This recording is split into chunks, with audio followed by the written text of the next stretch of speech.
Di video kali ini, kita akan kembali melanjutkan cerita film Squid Game. Di mana sekelompok orang yang mengalami kesulitan perekonomian di dunia, kemudian mengikuti sebuah permainan di tempat rahasia, mereka diiming-imingi hadiah uang, tapi dengan taruhan nyawa bagi yang kalah. Di mana pada episode 5 dan 6 ini, kita akan melanjutkan cerita sebelumnya, saat tim Ji-hoon berjuang melewati tantangan yang semakin mematikan. Pada saat ini, tibalah tim Ji-hoon akan melawan tim lain yang lebih kuat, di mana mereka merasa putus asa, apalagi melihat anggota timnya yang lemah. Namun sebelum permainan dimulai, di sana kakek Ilnam membagikan cara yang biasa ia pakai saat bermain tarik tambang, di mana yang mereka perlukan hanyalah kerja sama tim dan saling percaya. Pada awalnya cara yang diberikan itu berhasil, namun karena pihak lawan sangat kuat, mereka pun tetap saja tak bisa mengalahkannya. Hingga pada saat detik-detik terakhir, Sang-woo memimpin para anggota tim untuk melakukan trik berbahaya, di mana ia menyuruh semuanya untuk maju 3 langkah, agar tim lawan terjatuh, setelah itu menarik tambangnya lagi dengan kencang. Akhirnya, dengan trik itu kini mereka dapat memenangkan permainan, dan di akhir permainan, terlihat dari 80 peserta kini tersisa tinggal 40 peserta yang masih bertahan. Sementara itu, setelah permainan usai seperti biasa si dokter akan dipanggil, yaitu untuk melakukan operasi pengambilan organ. Di mana saat itu, Junho yang masih menyamar diminta oleh seorang panitia untuk ikut melakukan pengiriman organ, dan di sana pun ia terkejut melihat semua itu, di mana mereka mengambil organ-organ penting dari mayat peserta yang sudah tereliminasi, lalu kemudian organ-organ itu nantinya akan dijual untuk mendapatkan uang. Setelah menyelesaikan tugasnya, kini si dokter meminta imbalannya pada para panitia, namun para panitia itu mengaku belum mengetahui apa permainan selanjutnya, sehingga hal itu membuat si dokter marah, karena jika malam ini ia tidak mendapatkan info apapun, maka Doksu akan langsung membunuhnya. Akhirnya, dengan pisau operasi si dokter pun langsung membunuh seorang panitia, dan setelah itu ia pun langsung kabur dari ruangan, lalu dikejar oleh seorang panitia. Hingga akhirnya, kini mereka pun tiba di ruang permainan sebelumnya, di mana si panitia mencoba untuk menenangkan si dokter, karena ia tak ingin frontman, atau si penyelenggara permainan mengetahui rahasia mereka. Namun sayangnya, keributan itu pun diketahui oleh frontman, sehingga ia yang tak ingin membuang waktu pun, langsung membunuh si panitia dan juga si dokter. Di mana ternyata, frontman ini sebenarnya tidak masalah dengan kejahatan yang lakukan panitia, yaitu menjual organ peserta di belakangnya. Namun dalam permainan itu, frontman sangat menjunjung tinggi sportivitas, sehingga ia tak ingin ada peserta yang diperlakukan spesial, karena setiap orang berhak mendapatkan kesempatan terakhir untuk mempertahankan hidupnya dengan adil. Sementara itu di waktu yang sama, Junho dan seorang panitia yang ditugaskan menjual organ, mereka menyusup lewat pintu rahasia. Namun ternyata, setelah melewati jalan rahasia itu, panitia itu pun menodongkan pisau ke arah Junho, di mana ia selama ini sudah curiga pada Junho. Akhirnya, untuk melindungi diri Junho pun mengeluarkan pistolnya, dan dengan pistol itu ia pun membunuh si panitia, lalu menyusup masuk ke dalam ruangan frontman.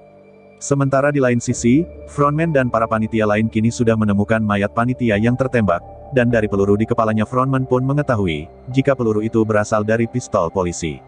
Alhasil, kini ia mengerahkan semua panitia untuk mencari penyusup tersebut, sementara Junho yang menyusup ke ruangan frontman mencoba untuk mencari tahu informasi tentang kakaknya. Dari puluhan dokumen di sana, ia pun menemukan fakta bahwa kakaknya pernah menjadi peserta dalam permainan tersebut.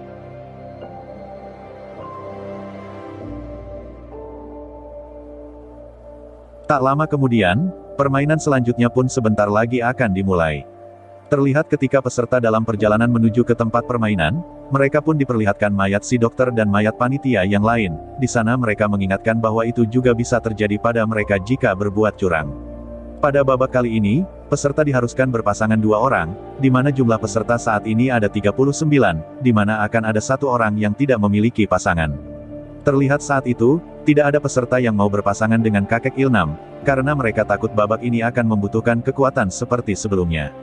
Akhirnya, Gi-hoon yang merasa kasihan memutuskan untuk berpasangan dengan kakek Ilnam, sementara Mir-yong yang tidak mendapatkan pasangan ia dibawa oleh para panitia. Di babak ini para peserta diberikan sebuah kantong berisi 10 kelereng, di mana dalam waktu 30 menit peserta harus mendapatkan 20 kelereng, yang bisa mereka dapatkan dari pasangan masing-masing.